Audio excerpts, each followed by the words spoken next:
तुम्ही इंटरव्ह्यूसाठी जाता, तुमच्याकडे ज्ञान आहे, अनुभव आहे, मेहनत आहे आणि तयारीही उत्तम आहे. प्रश्नांची उत्तरंही तुम्ही आत्मविश्वासाने देता. इंटरव्ह्यू संपल्यावर मनात खात्रीही असते की यावेळेला आपलं काम नक्की होणार. पण काही दिवस जातात आणि फोन मात्र येत नाही आणि संधी पुन्हा एकदा हातातून निसटते. असं नेमकं का होत असेल? हे फक्त कौशल्यामुळे होतं की यामागे तुमच्या कुंडलीमधले काही सूक्ष्म आणि अदृश्य ग्रहसंकेत कार्यरत असू शकतात? नमस्कार, मी संदीप चोणकर आणि श्री सिद्धकला ज्योतिष बाय संदीप या यूट्यूब चॅनलमध्ये तुमचं मनापासून स्वागत. मित्रांनो, तुम्ही खूप अभ्यास केला आहे, तुमची तयारी पण पूर्ण आहे, पण तरीही ऐन इंटरव्ह्यूच्या वेळी काहीतरी अडथळा येतो. कधीकधी सर्व काही व्यवस्थित असूनसुद्धा नशिबाची साथ मिळत नाही असं नेहमी वाटत राहतं. आजच्या या विशेष व्हिडिओमध्ये आपण पाहणार आहोत की ज्योतिषशास्त्राच्या मदतीने आपण जॉब इंटरव्ह्यूमध्ये यश कसं मिळवू शकतो. कोणते ग्रह आणि भाव इंटरव्ह्यूमध्ये महत्त्वाचे आहेत. राहू काळ आणि मुहूर्त यांचं महत्त्व काय आहे. राशीनुसार कोणते बिहेवियरल पॅटर्न दिसू शकतात आणि काही सोपे पण प्रभावी उपाय जे आपण तुमच्या आत्मविश्वासात आणि विचारांच्या स्पष्टतेत भर घालू शकतात. इंटरव्ह्यू किंवा जॉबशी संबंधित विषयांमध्ये ज्योतिषशास्त्रामध्ये काही ग्रह आणि भाव अत्यंत महत्त्वाचे मानले जातात. दुसरा ग्रह सूर्य, जो आत्मविश्वास, व्यक्तिमत्व, अधिकार आणि प्रसंगावधान दर्शवतो. सूर्य बलवान असल्यास तुमची उपस्थिती मुलाखत घेणाऱ्या मंडळींवर चांगला प्रभाव टाकू शकते. शनिदेव कर्म, शिस्त, सातत्य आणि नोकरीतील स्थैर्याचे कारक आहेत. ते लगेच यश देत नाहीत, पण स्थिर आणि दीर्घकालीन यश देण्यासाठी सहाय्यक ठरू शकतात. यानंतरचा ग्रह गुरुदेव, हे ज्ञान, परिपक्व विचार, योग्य निर्णय क्षमता आणि विवेक यांचे कारक आहेत. त्यामुळे योग्य उत्तर देण्यात आणि परिपक्वता दाखवण्यात सहाय्यक ठरू शकतात. यासोबतच दशमभाव म्हणजे कर्मक्षेत्र, मानसन्मान आणि पद. षष्ठ भाव म्हणजे स्पर्धा, निवड, प्रक्रिया आणि सेवा. तसंच द्वितीय भाव म्हणजे वाणी आणि अभिव्यक्ती. हे मुलाखतीमध्ये अत्यंत महत्त्वाचे मानले जातात. जर या भावांचा आणि ग्रहांचा योग्य संबंध असेल तर तुमच्या सिलेक्शनची शक्यता निश्चितच वाढू शकते. आता राशीनुसार आपण काही सामान्य वर्तनांचे संकेत पाहूया, पण लक्षात ठेवा की हे व्यापक निरीक्षण आहे आणि वैयक्तिक कुंडलीनुसार ते थोडंफार बदलूही शकतं. मेष राशीचे लोक हे जलद उत्तर देतात, पण काही वेळा ते संयम कमी असू शकतो. वृषभ राशी ही स्थिर असते, पण या राशीच्या लोकांना बदल स्वीकारण्यासाठी थोडा वेळ लागू शकतो.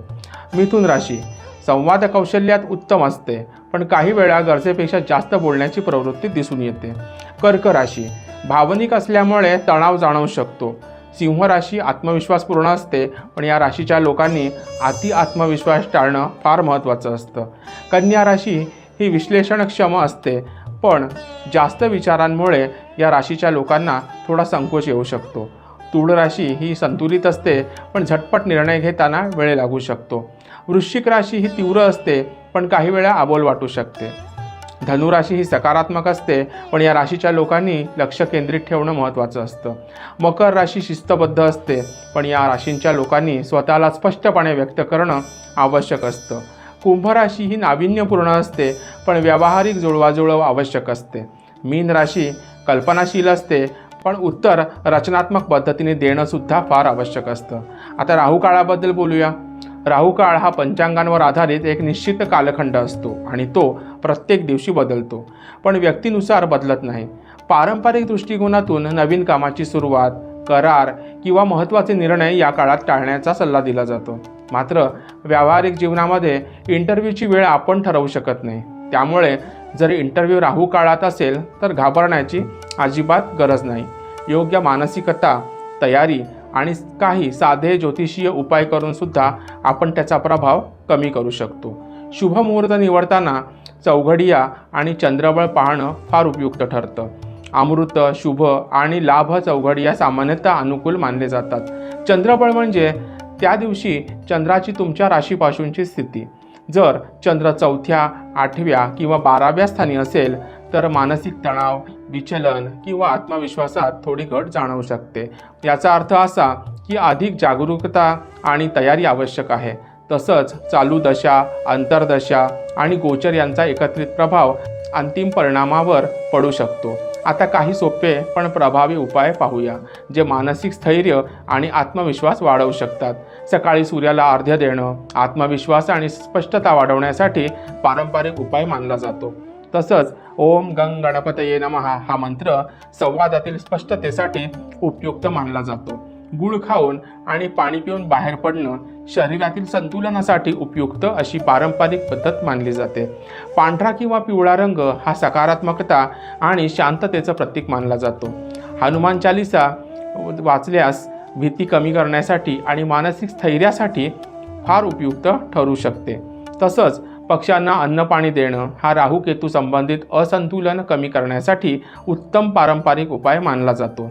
वेलचीचा वापर हा शुक्राचा उपाय वाणीतील ताजेपणा आणि स्पष्टतेसाठी पारंपरिक स्तरावर केला जातो. ही सर्व उपाय मानसिक आधार देऊ शकतात, पण हे उपाय तयारीची जागा मात्र घेत नाहीत, कारण तयारीला पूरक ठरतात.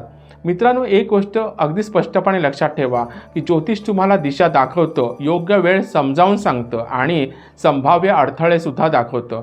पण यश हे तुमच्या तयारी, संवाद कौशल्य, आत्मविश्वास आणि सातत्यावरच अवलंबून असतं. कधीकधी समस्या कौशल्यात नसते, तर वेळ आणि ग्रहस्थितीत असते. आणि जेव्हा तुम्हाला दोन्ही गोष्टींची जाणीव होते, तेव्हा यश मिळवण्यासाठी शक्यता मोठ्या प्रमाणावर वाढते. जर तुम्ही करिअरशी संबंधित संघर्ष अनुभवत असाल, वारंवार मुलाखतीत यश मिळत नसेल किंवा योग्य दिशा समजत नसेल, तर तुमची वैयक्तिक कुंडली एखाद्या अनुभवी ज्योतिषाकडनं तपासून घेणं उपयुक्त ठरू शकेल.